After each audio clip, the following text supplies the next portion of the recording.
Hello everyone, good morning. I am D.K. Sharma from RD Group of Education. Today we discuss about last video, that is part A from financial management, and today we discuss about new topic with part B of financial management. Just all contents and slide for you. So just take a look and enjoy the video for your future, for your bright future. Okay, आपके लिए जो आज video लाए हैं उसमें financial management का second part use कर रहे हैं, यानी मैंने इस चैप्टर को दो पार्ट में डिवाइड करा जिससे कि आप आसानी से समझ सकें. पार्ट ए में मैंने कुछ आपको समझाया, वो आपने समझा. अब मैं आज जो बात करूँगा वो पार्ट बी होगा, यानी फाइनेंशियल मैनेजमेंट का आगे का जो पोर्शन बचा हुआ है उसे मैंने पार्ट बी का नाम दिया है. Okay, so just take a look one by one each slide for your better education. Okay everyone, thank you so much. So that is the part B, financial management. Okay everyone, so the first slide for you, financing decision. ये definition है. It relates to determine the amount of finance to be raised from different sources of finance. This decision determines the overall cost of capital and the financial risk of the enterprise. Okay everyone, जैसा कि आपको बताया गया है इसके अंदर ये relate करता है डिटरमाइनिंग मतलब होता है मापना या फिर सोचना कि अमाउंट कितनी होगी फाइनेंस की जो भी आप रेस करेंगे, और from different source of finance, यानी कितने तरीक़ों से आप उसे फाइनेंस को रेस करेंगे. तो this decision determine the overall cost of capital, यानी पूरी की जितनी भी कॉस्ट है कैपिटल की वो तय करता है ये. ओके एवरीवन, आपको इस डेफिनेशन में ये समझाया गया है कि जो आपका फाइनेंसिंग डिसीजन है वो ये तय करता है कि आपकी ओवरऑल कॉस्ट कितनी है कैपिटल की, कितना आपको रिस्क होगा एंटरप्राइजेज में, और ये सब आपको पॉइंट समझाए जाते हैं किसके थ्रू, फाइनेंसिंग डिसीजन के थ्रू. Okay everyone, so just take a look that slide for you. After the next slide for you, types of sources of raising finance, यानी किस तरह से आप अपने फाइनेंस को रेज कर सकते हैं, बढ़ा सकते हैं. सबसे पहला जो है ओन सोर्सेज कहा जाता है, यानी अपने खुद के जो सोर्सेज होते हैं जिसमें इक्विटी शेयर आता है, प्रेफरेंस शेयर आते हैं, रिटेन्ड अर्निंग्स होती है, यानी आपके द्वारा कमाई गई जो इनकम है उसे कहा जाता है. नेक्स्ट है आपका बोरोड सोर्सेज है जिसमें आप उधार लेते हैं. Okay everyone, so just take a look, जिसमें आपके डिबेंचर्स हैं, लोन फ्रॉम बैंक और फाइनेंशियल इंस्टीट्यूशन हैं. यानी अगर आपसे पूछा जाता है कि भाई रेजिंग फाइनेंस करने के कौन कौन से सोर्स हैं, तो रेजिंग फाइनेंस सोर्स करने के दो सोर्स हैं. एक तो ओन सोर्स यानी अपना पैसा जो होता है उसे कहा जाता है. सेकंड है बोरोड सोर्स, यानी जो आप उधार लेते हैं उसे कहा जाता है. ओन सोर्सेज में equity share, preference share, retain earning आती है, और बोरोड सोर्सेज में डिबेंचर्स हो गए, लोन फ्रॉम बैंक या और फाइनेंशियल इंस्टीट्यूशन से आप कैश लेते हैं. Okay, so that is types of sources.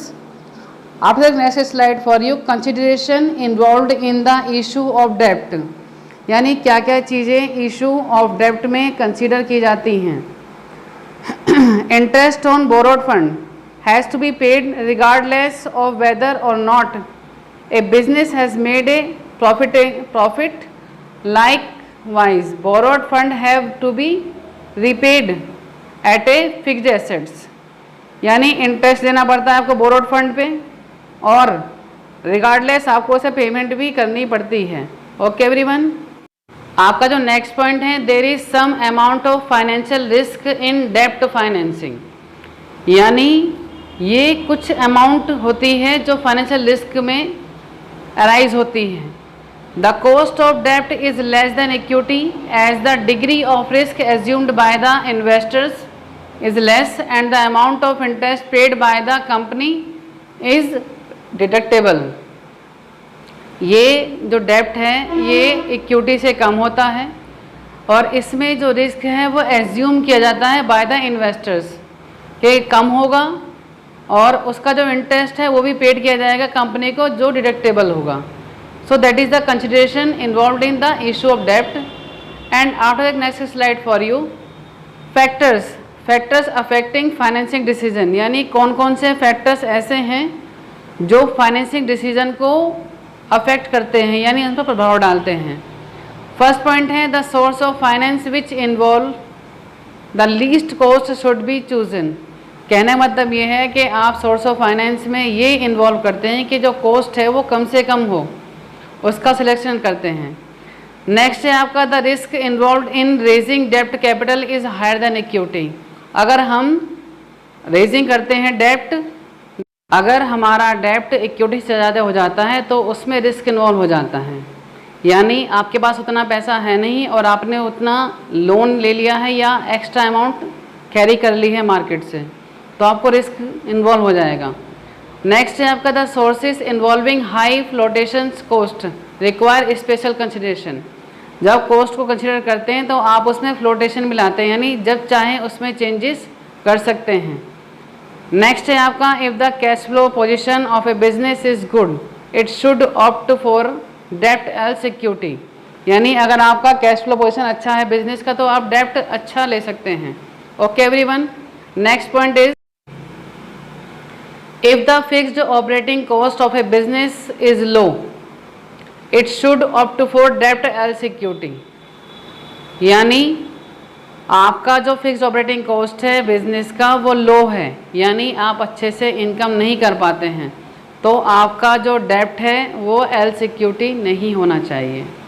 Okay everyone, so that is the factors affecting financial decision.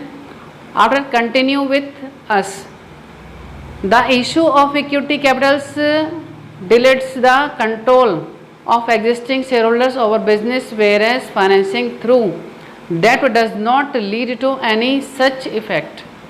यानी अगर आप इस पे पूरी तरह से कंट्रोल रखते हैं और एग्जिस्टिंग शेयर होल्डर्स पर भी कंट्रोल रखते हैं तो आप इसमें आसानी से इनकम अराइज कर सकते हैं। ओके, और इससे आपके डेप्ट भी लीड करेंगे, उसमें अफेक्ट नहीं होगा। नेक्स्ट है आपका if there is boom in capital market it is easy for the company to raise equity capital as it may opt for debt, यानी अगर आपकी कैपिटल मार्केट अच्छे खासे इनकम अराइज करती है और कंपनी रेज करती है इक्विटी कैपिटल को तो it may be opt for debt, यानी एक तरह से ऑप्शन हो जाएगा आपके लिए कि आप डेप्ट लें या ना लें। Okay, after that next slide for you consideration involve in the issue of equity, यानी यहाँ पर अब बताया जा रहा है आपको कि इक्विटी में इशू करते हैं हम तो उसमें कंसिडरेशन कैसे होगा। Share holder do not expect any commitment regarding the payment of returns और रिपेमेंट ऑफ कैपिटल, यानी शेयर होल्डर्स को ये एक्सेप्ट नहीं होगा कि कोई भी कमेंट पास की जाए रिगार्डिंग पेमेंट ऑफ रिटर्न और रिपेमेंट ऑफ कैपिटल। नेक्स्ट है आपका the flotation cost on raising equity capital is high, floating cost जो है वो आपकी हाई होनी चाहिए according to equity capital is high. The share holders expect high returns in return for assuming risk. Okay everyone, आपके जितने भी share holders हैं वो एक्सपेक्ट करें इस चीज़ के लिए कि भाई उन्हें रिटर्न भी हाई मिले और एज्यूमिंग भी रिस्क, जैसे रिस्क हाई होता है किसी भी काम में तो वैसे ही उसका रिटर्न भी हाई ही होता है, तो वो उसमें ध्यान रखना होगा। Okay, so that is the considerations involved in the issue of equity. After that next slide for you dividend decisions। Dividend का मतलब होता है एक तरह से लाभांश कहा जाता है जो कि एक प्रॉफिट का हिस्सा होता है, यानी it is a part of profit. It relates to disposal of profit by deciding the proportion of profit which is to be distributed among shareholders and the proportion of profit which is to be retained in the business for meeting the investment requirement। Okay everyone, that is dividend decision. जैसा कि मैंने आपको बताया कि ये एक तरह से लाभ का यानी प्रॉफिट का हिस्सा होता है। अब यहाँ पर बताया गया है डिस्पोजल ऑफ प्रॉफिट, यानी प्रॉफिट को किस तरह से डिस्ट्रीब्यूट या फिर फिनिशिंग दी जाए। उसमें आपको ये भी सोचना पड़ता है कि शेयर होल्डर को कितना पे करना है, ये भी देखना होता है कि आपको बिजनेस में कितना रखना है जिससे कि आप आगे की इन्वेस्टमेंट जो रिक्वायरमेंट है उस पर वर्क कर सकें। सो that is called dividend decisions, जो आपको बताता है कि आपको प्रॉफिट को किस किस पोर्शन में कैसे कैसे डिवाइड करके उसका यूज़ करना है। Okay, so that is the dividend decision. After that next slide for you, factors affecting dividend decision, यानी कौन कौन से फैक्टर्स हैं जो अफेक्टिंग करते हैं आपके डिविडेंड डिसीजन को। If the earnings of the company are high तो dividends are paid at higher rate, यानी अगर आपकी कंपनी अच्छा प्रॉफिट कमाती है तो आप अच्छा डिविडेंड पे करेंगे। और नेक्स्ट पॉइंट में कहता है if the earnings of a company are stable it is likely to pay higher dividend, यानी नॉर्मली स्टेबल होता है, स्थिरता लाता है अर्निंग के लिए, तो आप पे कर सकते हैं high. A company is more likely to maintain a stable dividend rate over okay a period of time unless there is a significant change in its earnings, यानी अगर आपकी कंपनी लगातार स्टेबल डिविडेंड रेट ओवर दे रही है किसी भी समय से, तो unless there is a significant change, अगर उसमें कोई बदलाव नहीं आता है अर्निंग्स में, तो आप नॉर्मल ही पे करेंगे।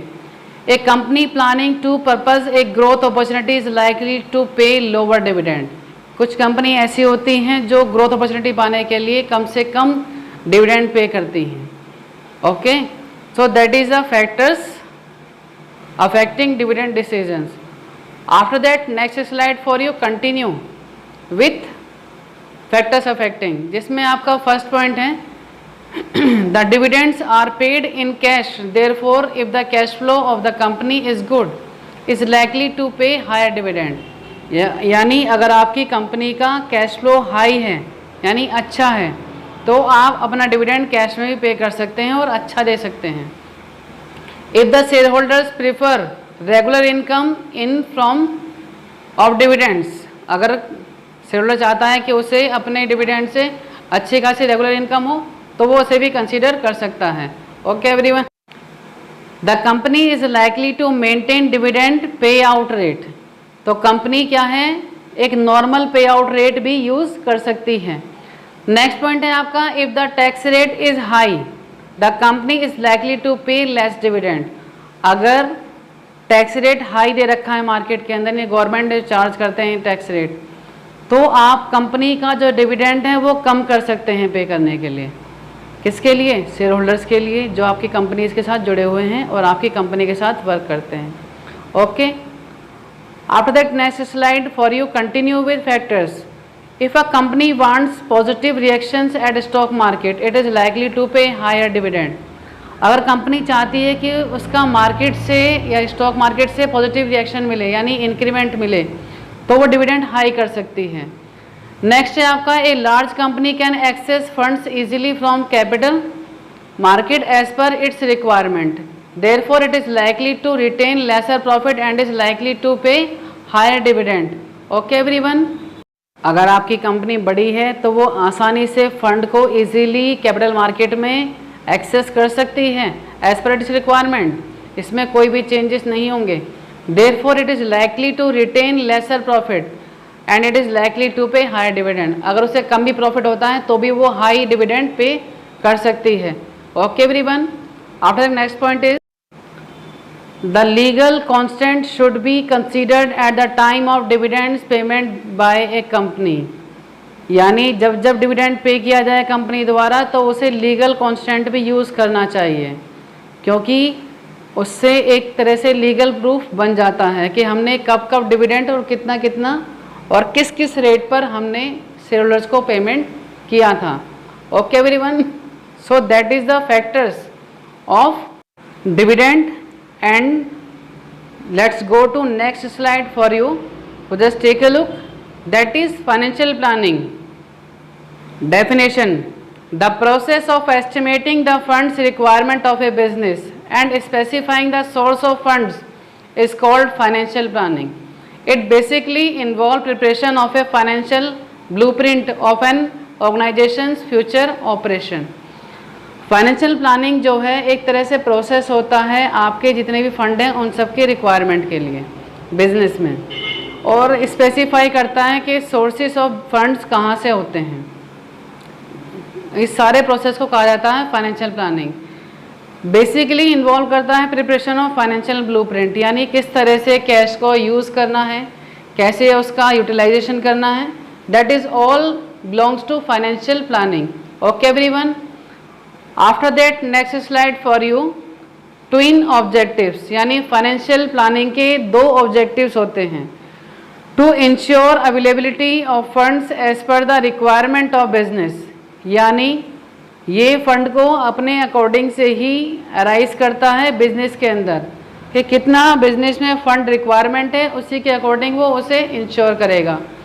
नेक्स्ट है आपका to see that the enterprise does not raise resources needlessly, यानी जब ज़रूरत नहीं होती है एंटरप्राइजेस को तो वो फंड को रेज नहीं करता है। सो that is the objective of financial planning. Okay everyone, so just take a look.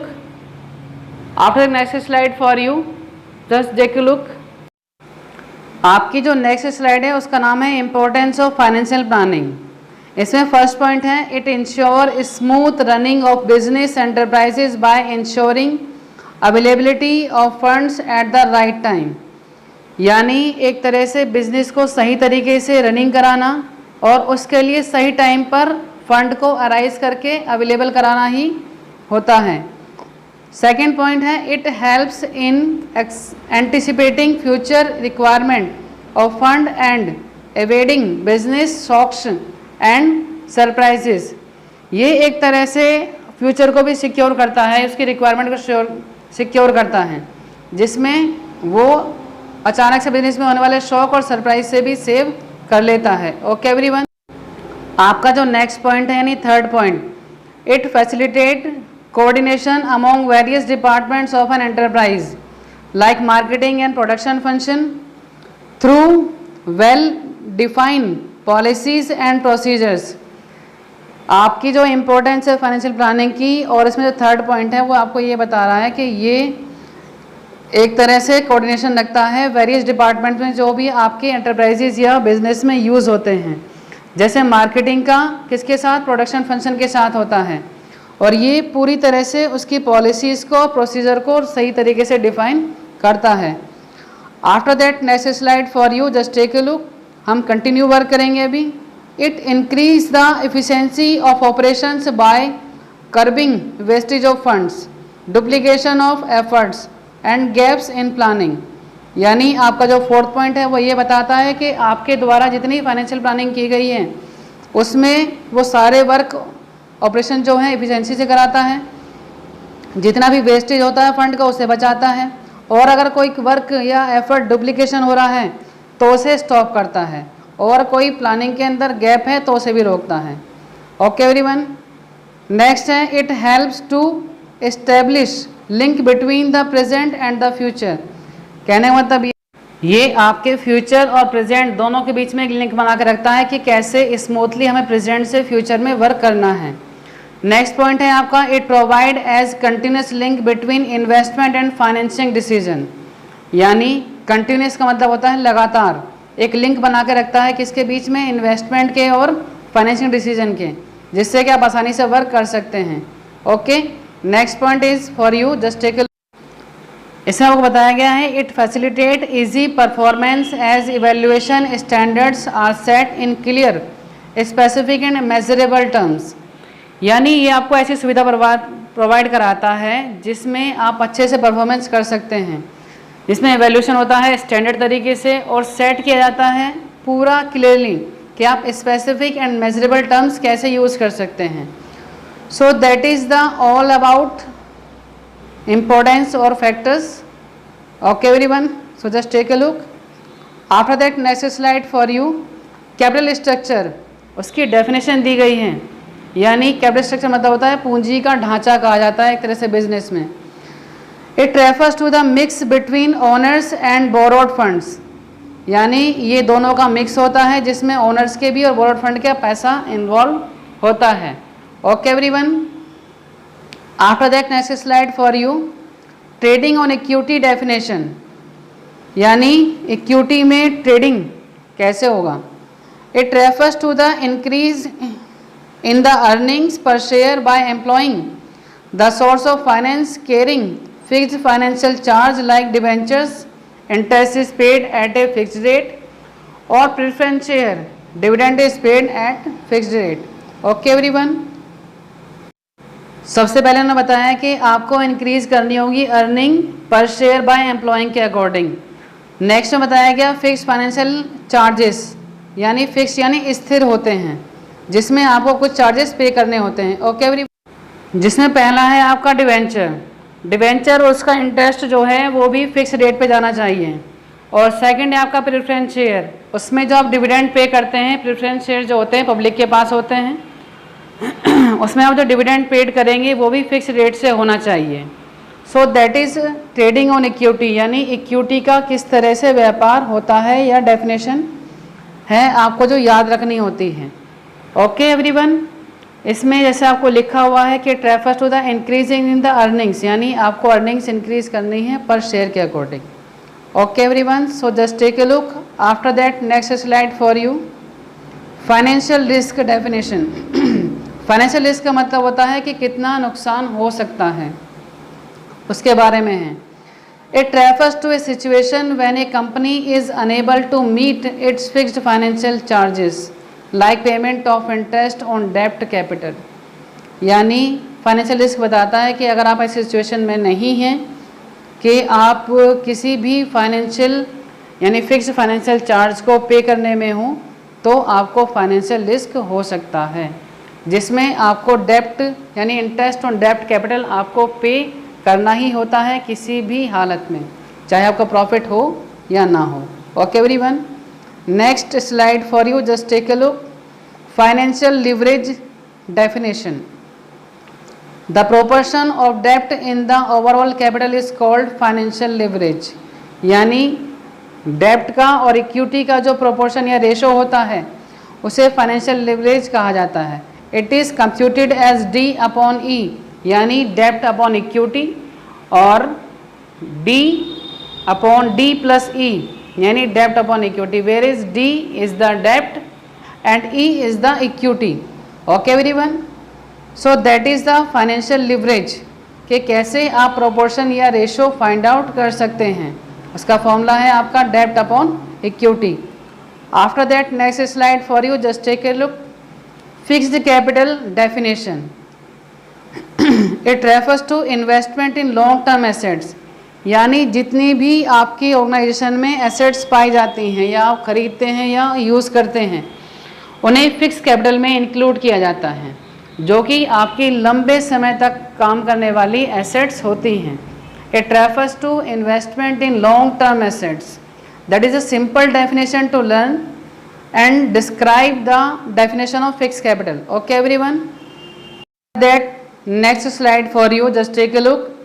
Importance of management of fixed capital, यानी ये इम्पोर्टेंस बताई गई हैं फिक्स कैपिटल की क्या क्या होती हैं मैनेजमेंट के अंदर। It affects the growth and profitability of business in future, ये बिजनेस की प्रॉफिट को और ग्रोथ को अफेक्ट करता है फ्यूचर के अंदर। It involve huge investment outlay in terms of investment in land, building, machinery, etc. यानी एक बहुत बड़ी इन्वेस्टमेंट यूज़ करता है तब जाकर ये चीज़ अराइज होती हैं। ओके एवरीवन, नेक्स्ट पॉइंट है आपका, its influence the overall level of business risk of the organization, इनके ऊपर पूरे बिजनेस के रिस्क को यानी ऑर्गेनाइजेशन के जितना भी बिजनेस रिस्क होता है उस पर डिपेंड करता है, उसके लेवल को इन्फ्लुएंस करता है। नेक्स्ट है आपका, if this decisions are reversed they may lead to major losses, अगर हम इस डिसीज़न को वापस करते हैं या रिवर्स करते हैं या रीसेल करते हैं तो आप एक बहुत बड़े लॉस को फेस कर सकते हैं। So that is the importance of management of fix capital. Okay everyone, after that next slide for you, just take a look. That is working capital definition, the funds needed to meet the day-to-day operations of the business is called working capital। working capital यानी जितना भी आपका दिनचर्या में खर्चा होता है या एक्सपेंसेस होते हैं उन सबको पेमेंट करने के लिए जिस कैश की रिक्वायरमेंट आपको पड़ती है डे टू डे यानी दिन भर में, उसे कहा जाता है वर्किंग कैपिटल। या फिर ये कहा जाए जो पूरे बिजनेस में वर्किंग करती है करंटली, उसे कहा जाता है working capital. Okay everyone, so that is the definition of working capital as you understand betterly, I hope so. So just take a look my education logo, that is RD Group of Education. If you like this video, Just like and subscribe and share to your friends and colleagues for your better education or for all better education. Okay everyone, so thank you so much, and I request you all, when you have any problem then just comment and we have to sort out that problem as soon as possible for you and make a new video for you as the recommended topic. Okay everyone, so just take a look and thank you so much. So that is the video of financial management part B. I hope so you understand very well my slide and my work for you. मैं आप लोगों से एक request करना चाहता हूँ, जैसे आप लोगों को किसी भी टॉपिक में प्रॉब्लम आती है, किसी भी टॉपिक में, चाहे वो अकाउंट में है, बीएसटी में है या इको में है, तो आप just commented and I will make this topic video as soon as possible within 24 hours for you. Okay everyone, so just take a look my each and every video and I hope so you all are good and your future very bright. I hope so and pray to God. Okay, thank you so much.